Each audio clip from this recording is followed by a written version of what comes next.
यदि आप कहीं जा रहे हैं, रास्ते में हैं और आपके सामने एक दुर्घटना घटी और कोई व्यक्ति गिर गया, तब आप क्या करेंगे? मैं आपसे पूछ रहा हूँ। जो मेरे इस डीएस चैनल को देख रहे हैं, डीएस स्टूडियो को देख रहे हैं, वो लाइक भी कर रहे हैं, कमेंट भी कर रहे हैं और शेयर भी कर रहे हैं। तो मैं आपसे पूछ रहा हूँ डॉक्टर दयानिधि सेवार्थी कि आप क्या करेंगे जब कोई दुर्घटनाग्रस्त हो गया, रास्ते पर वो गिर गया है और आप उसी रास्ते से जा रहे हैं, तो आपका पहला कर्तव्य क्या है? क्या आप उसे यूं ही पड़े छोड़ देंगे, या आप ये मत सोचिए कि मैं केबीसी खेल रहा हूँ, लेकिन मैं बात कर रहा हूँ कि परिस्थितियाँ कैसी बनेंगी। कुछ लोग होते हैं ऐसे विचार के, तो आप कौन से विचार वाले हैं?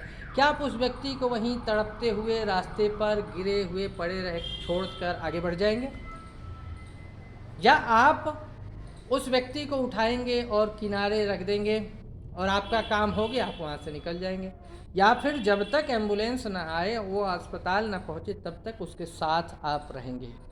हाँ दोस्तों, ऐसी ही घटना घटी थी कुछ दिन पहले मेरे साथ कि एक व्यक्ति रास्ते पर गिरा हुआ था, कोई भी व्यक्ति उसे उठाने नहीं आ रहा था।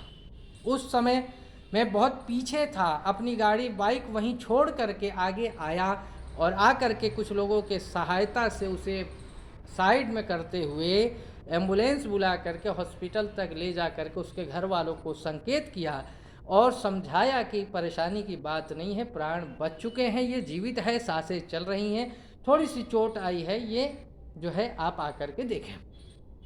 आप सोचेंगे कि सेवार्थी अपने ही कार्यों को अपने ही मुंह से कहते हुए अपनी बड़ाई कर रहा है, लेकिन नहीं।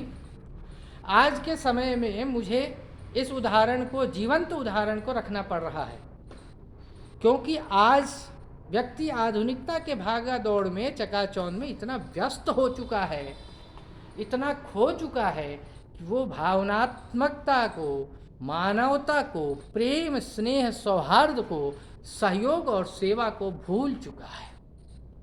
ध्यान रखिएगा, सफलता की सीढ़ी आप कितने भी चढ़ जाएं, बिना किसी के सहयोग से आप एक भी सीढ़ी, एक भी सोपान आगे नहीं बढ़ सकते हैं।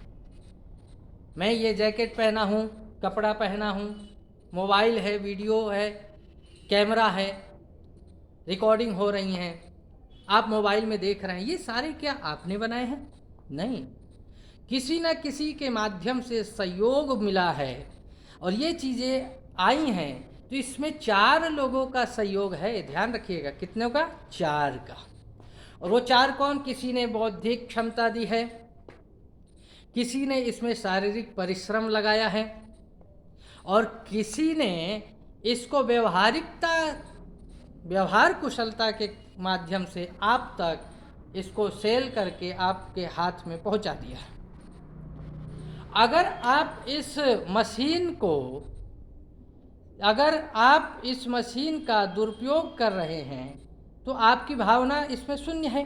लेकिन आप इस मशीन के माध्यम से, कैमरे के माध्यम से, फ़ोन के माध्यम से आपने किसी के सहयोग के लिए इसका उपयोग किया है, किसी की सहायता के लिए उपयोग किया है, तो यही है भावनात्मकता, यही है मानवता।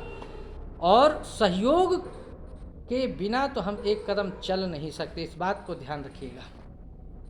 हम चाहे कितने भी आगे बढ़ जाएं, लेकिन जब तक हम किसी न किसी का सहयोग हमें न मिले, तब तक हम उस कार्य को पूर्ण नहीं कर सकते।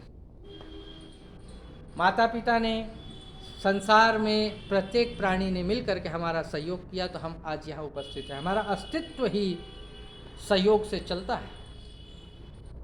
तो इस बात को हम ध्यान रखें, और आज के इस डीएस स्टूडियो के चैनल के माध्यम से मैं कहना चाहूँगा कि आप ये सहयोग, सेवा और भावनात्मकता की कड़ी को टूटने न दें, जोड़ के रखें, हृदय से हृदय मिले रहे, भावना से भावना मिली रहे। क्या पता कल आप गिरे हो और कोई आपको उठाए नहीं, तब कैसा लगेगा। तब ये बात आपसे कहना पड़ता है। यदि मेरी बात अच्छी लगी हो तो मुझे सेवा का अवश्य मौका दे, इसीलिए मुझे कहते हैं सेवार्थी।